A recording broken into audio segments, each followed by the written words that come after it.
In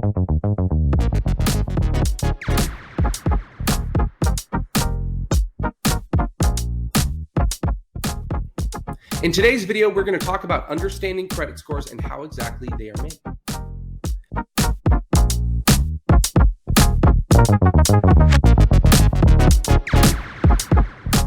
Yes, there are a million videos out there with this exact same topic, and they all pretty much say similar things. I'm going to share with you some of the aspects of a credit score that you might not know, and especially how they affect a mortgage. And a lot of these things that I'll share with you are things I really wish I implemented better when I was younger. Now, that's not to say I didn't do some of these things. I did them either intrinsically or my father did some of these things. But for the most part, this is really meant to create a better understanding. If you're a young person, 18, even 16 years old, and you're watching this video, really take it to heart because this can change the direction of your future. So we'll start off with your credit score. What the heck is it? Well, it's a reflection of your financial responsibility, and it's determined by your credit history and behavior. Let's go back to that 16 and 18-year-old. You don't have credit history, so your credit score will likely take a big hit.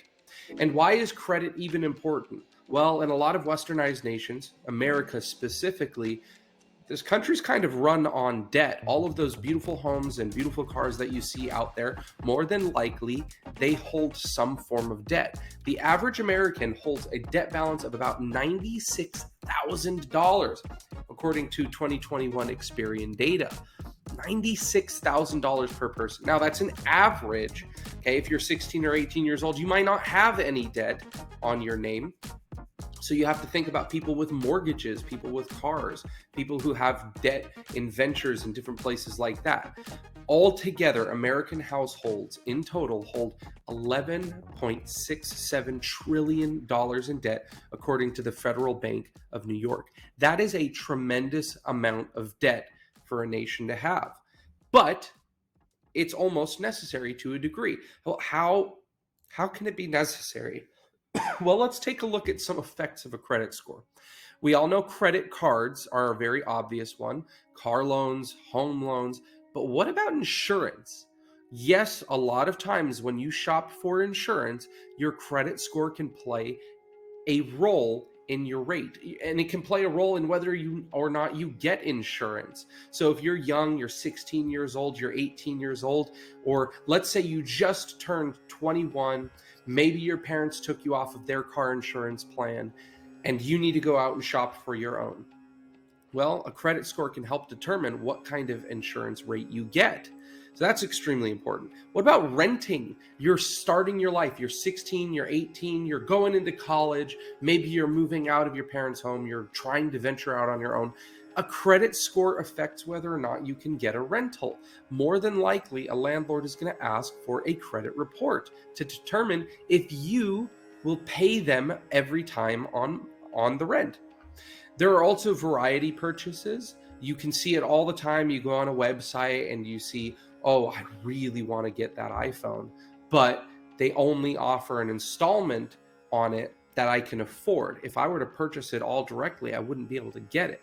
Well, those are the kinds of things a credit score will affect. And then, of course, the last one, which I threw in there, was credit limits. This is also extremely important because of a strategy that has to do with credit utilization. So I'm getting a little bit far ahead, but the most important thing, it is the gateway to achieving wealth and financial independence. A well-maintained and cared for credit score can pay you back in better rates and better terms for various loans, ranging from all the credit cards, car loans, home loans, insurance, renting, variety payments, credit limits. It is the gateway into that. So let's break it down and take a look at this. What is a credit score? Well, one of the most commonly used one is a FICO score. There are also Vantage scores and things of different companies, but FICO is the one that really is heavily used. The Fair Isaac Corporation, FICO, is the preeminent scoring company. They're the ones that develop the algorithm that calculates your actual credit score. And there are 3 bureaus that collect and report financial data to the Fair Isaac Corporation, and then they take that and score it. So those 3 bureaus are Experian, Equifax, and TransUnion. You've probably seen commercials for some of these bureaus. And there are some tricks that these bureaus do to raise your credit score.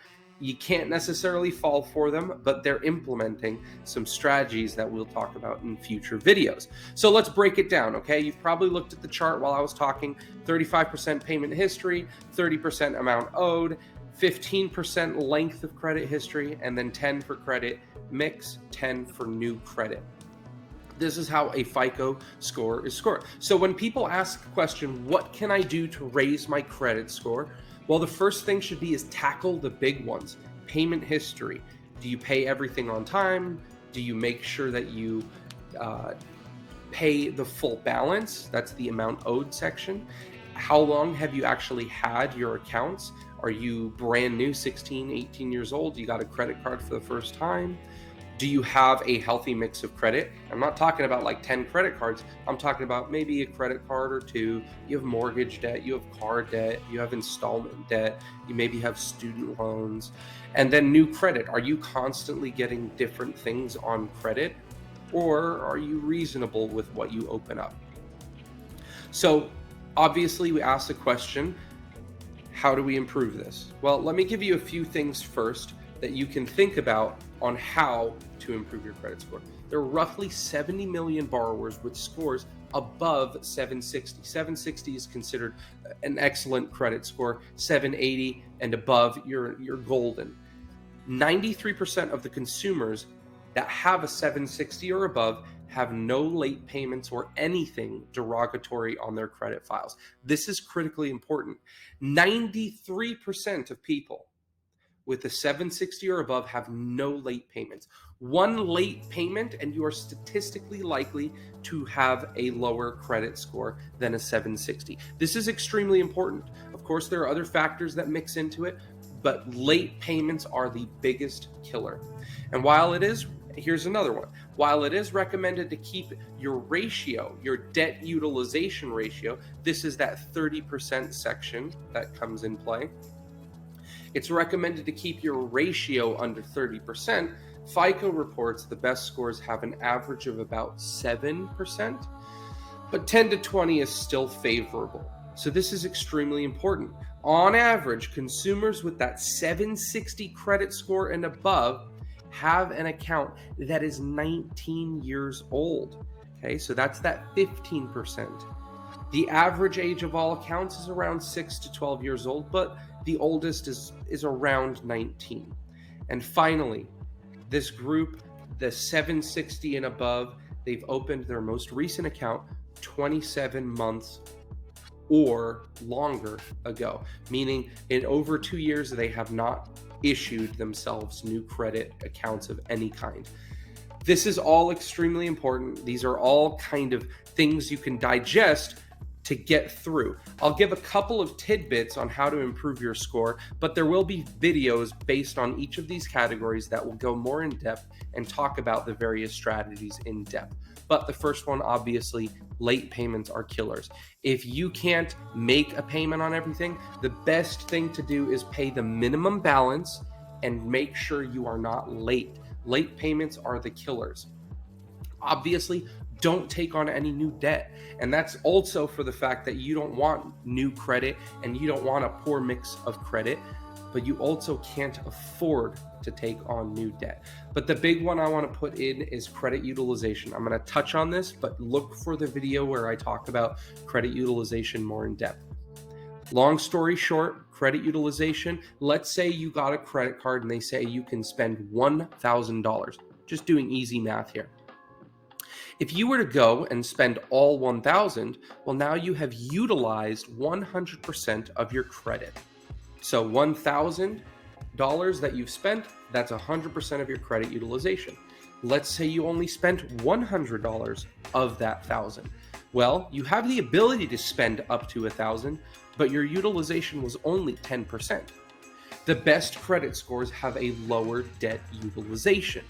So how then can you change this? I mean, the most obvious thing is pay off debts, bring that utilization down. If I have $500 spent out of my $1,000, well, maybe I'll pay it down to $100 so that my utilization drops from 50% to 10%. Problem with that, maybe you don't have the money. Well, requesting a credit line increase can be a really quick and easy way to raise your utilization, or sorry, technically lower your utilization. So let's say you're at $1,000 credit utilization and you go request a credit line increase with whichever card company you have. Now you are allowed to spend $2,000. What you've essentially done is you've raised your limit and you've increased the ability for your ratio to be flexible. So if you had $500 spent out of 1,000, your debt utilization would have been 50%. Now you keep that $500 where it is, but your cap has been raised to $2,000. Now all of a sudden, without paying anything down, your debt utilization is at 25%. So this is one trick you can do. Of course, part of a credit line increase depends on your score. You can't necessarily get it just because you asked. It has a lot to do with your score. It has a lot to do with your length that you've been with that specific credit card company. It has to do a lot with your income. So those are various factors that can go into it. Of course, there's far more, but be sure to check out future videos, like, subscribe, the whole gambit. I'm going to post far more strategies on how to improve your score and get ready for a home buying process. Please take a look at our Homebuyer 101 series to prepare yourself for your dream home. Thank you. Have a great rest of your day.